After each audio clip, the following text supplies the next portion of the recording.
Canva ব্যবহার করে কিভাবে ছবির ব্যাকগ্রাউন্ড রিমুভ করবেন, যে কোনো ফটো ব্যাকগ্রাউন্ড রিমুভ। তো আমরা সেটা ভালোভাবে বোঝার জন্য চলুন আমরা একটা ইমেজ তৈরি করি। ক্রিয়েট ডিজাইনে ক্লিক করলাম, এখানে যে কোনো একটা সাইজ সিলেক্ট করলাম, আমি ইউটিউব থাম্বনেলের সাইজটা ক্লিক করলাম।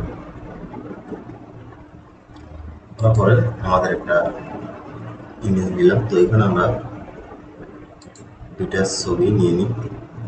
ধরুন এই একটা ছবি, এটাকে আমি একটু বড় করে দিই তাহলে জিনিসটা বোঝা যায়। এই ছবিটার উপরে টেবিলের উপরে যদি আমি বোতলটা বসাই তাহলে কিন্তু বোতলটা একদম বাজে দেখাবে। এই বোতলটা যদি আমি ব্যাকগ্রাউন্ড রিমুভ করে বসাই তাহলে কিন্তু এটা খুব সুন্দর দেখাবে। তো এটা করার জন্য আপনি ছবির উপরে ক্লিক করে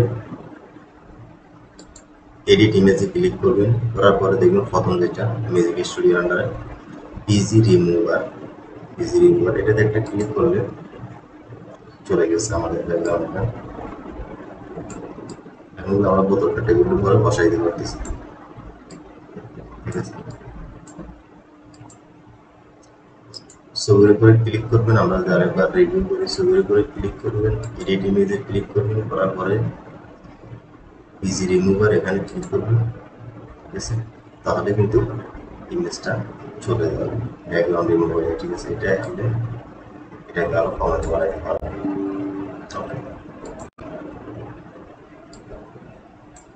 এটা আপনি ইনপুট করে নিতে পারেন আপনার গ্যালারিতে,